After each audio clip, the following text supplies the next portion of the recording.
behold a beautiful stave of Osage orange. And I'm going to get 2 bows out of this.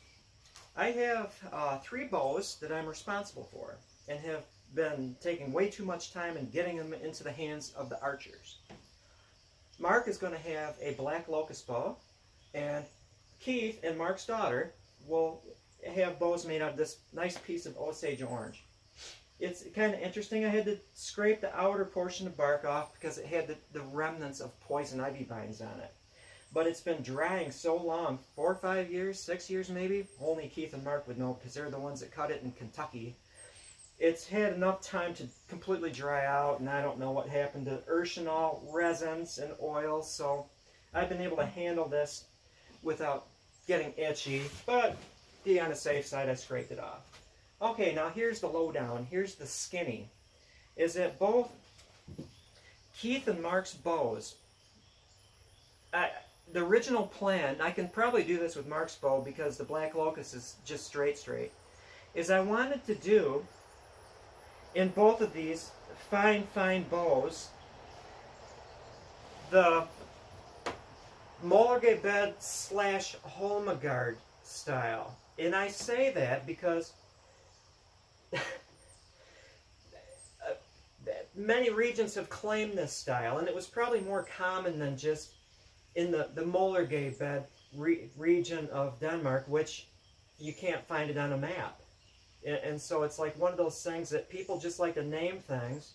So they name it so we know what it means, but it really may not be like just native to that one area.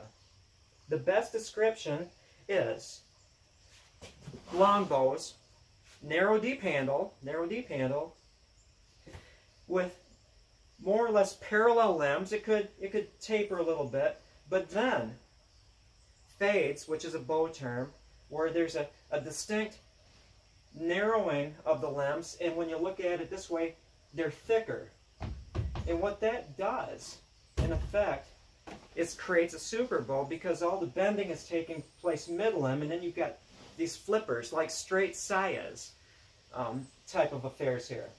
Now, the reason why I probably cannot do that with this one is if you're sharp of eye, you notice that this is straight in the lower portion, and then it's got some wiggles in here. If you want to do one of those narrow, deep tip handles, and I'm going to call it Mullergay bed just so I don't have to be descriptive, I'm just going to give you a name. If I was doing one of those, they have to be straight. You not only have to have a straight line between the tips and the dead center handle, it needs to be straight at the beginning of that junction where the limb goes from wider to narrower, or else you're going to get twisting, propeller twisting. You may be able to do that if all the snakes were within the length of that narrow deep tip, but this is going to be a standard bow. I'm going to put a little recurve on it, just to fancy it up, and hopefully I can find a straight piece of black locust for Mark's bow and do a Mullergay bed. Now Mark's daughter, we'll see. We'll see. I don't believe I can get to the point where I can shorten this so it's just perfectly straight and it can be lined up to make a Mullergay bed. But it'll be a nice long bow, probably recurved as well. And that's it, the beginning of bow making seasons here in September.